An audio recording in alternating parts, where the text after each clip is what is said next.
Надежда Говорова обходит свой двор в селе Шумхай Симферопольского района. Женщина живет здесь 30 лет, дом они строили своими силами.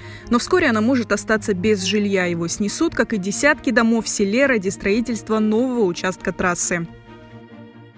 По кирпичку, по тачечке, по горстям, можно сказать, а раствор, он, видите, уже трескается. Я даже не знаю, кому это в голову пришло ломать вот эти дома. Да разве разумный человек может это сделать? Да у нас все люди проклинают.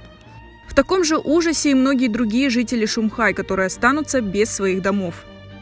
Официальные данные нам говорят 177 участков, 58 домов. Но мы сравнивали по кадастровой карте, наверное, примерно 177 домов, потому что карты устаревшие, все признают, что у них почему-то карты везде устаревшие, домов, которые уже построены и в 2018, и в 2017 году, и ранее, они почему-то у них не стоят на этой карте. Предполагается, что новый участок дороги начнется от села Бештырек, Донское, Симферопольского района, и в обход крымской столицы проляжет вдоль поселков Добровской долины, а затем соединится с Алуштинской трассой за поселком Ангара, Перевальная. Это центр села Шумхай, Заречное. Здесь находятся основные объекты инфраструктуры, магазины, аптеки, сельский клуб. И именно отсюда, по словам местных жителей, пройдет новая дорога. А значит, под снос пойдут все эти объекты и десятки домов. Впервые о том, что трасса пройдет через село, заговорили еще 2 года назад. Жители забили тревогу, но власти тогда поспешили их успокоить. Обещали, что дома сносить не будут. 2 года нас катали, 2 года нас обманывали. Нас обманывал Сергей Валерьевич Аксенов, нас обманывал Кабанов, тот, который сейчас уже сидит дома.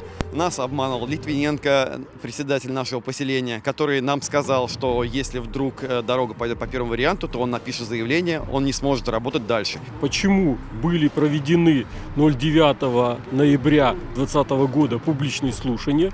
Люди высказались против дороги через центр Заречного и вдоль Аянского водохранилища. И почему сейчас этот вариант убрали, обратно начали его разрабатывать. Получается, что село делится практически пополам. То есть отделяется эта часть села, левая часть от правого. И получается, что люди как они будут добираться в школу, как они добираться в ФАП новый будут. Жителям, чьи дома пойдут под снос, обещают денежную компенсацию. С 1 декабря комиссия начала оценивать их имущество. За 1 квадратный метр обещают 50 тысяч рублей. Но, кроме того, что компенсации оказываются мизерными, есть еще моральный ущерб, который жителям никто возмещать не планирует. Мне делали оценку предварительную, без выхода, то есть площадь моего дома и площадь моего участка. В сумме у меня вышло, сказали, около 6 миллионов. То есть вопрос, дом 100 квадратов, 12 соток участок, да, я отдам за 6 миллионов. Куда я поеду жить со своими детьми? За дом, который мы строили 10 лет, мне дадут. Но если дадут 5 тысяч, это будет очень хорошо, в смысле 5 миллионов. Уже мы пожилые люди. Кто мне построит дом, кто мне это компенсирует? Конечно, со мной даже разговаривать не будут.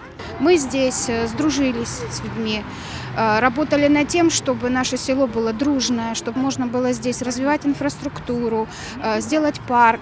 То есть мы здесь налаживали уже жизнь такую, какая нам здесь была бы комфортна. И вдруг история с дорогой, которая действительно опускает руки. Я не знаю, сколько нам там денег дадут, но 20 лет из жизни мне уже никто не вернет. Сколько мне нужно еще жить, чтобы построить дом. Мы привыкли и к соседям, и к этой земле. У меня 85-летняя мать, во-первых. 2 дочки у меня прописаны. Куда их размещать? Я строил дом лично. Каждый камушек положен там моими руками. Пострадают от трассы и те жители, чьи дома не снесут. Село поделится на 2 части и будет отделено от трассы высоким забором. Кроме того, жители беспокоит будущее Аянского водохранилища, вдоль которого пройдет новый участок дороги.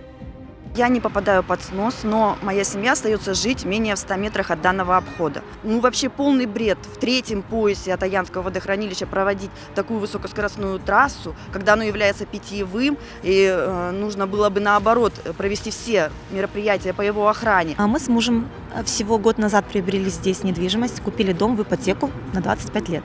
У меня теперь мой дом с видом не на горы, не на прекрасную природу, а с видом на забор, который будет ограждать меня якобы от шума. Но опять-таки, так как у меня особенность рельефа такая, что наш дом в низине, это все газовые выхлопные, они будут опускаться к нам обратно. Наш дом, он находится недалеко от дамбы Аянского водохранилища. Этой дамбе более 100 лет уже. У меня просто теперь мой страшный сон, что мы в одну ночь ляжем спать и больше не проснемся. По словам местных жителей, был и другой вариант строительства трассы через военный полигон, но с ним не согласны другие жители села, живущие на противоположной части, ведь в этом случае под угрозой могут оказаться уже их дома. По словам жителей села Шумхай, на данный момент ни одного подписанного документа и точного проекта строительства трассы они не видели, а власти их просто не слышат. Но люди намерены бороться до конца, чтобы защитить свои дома.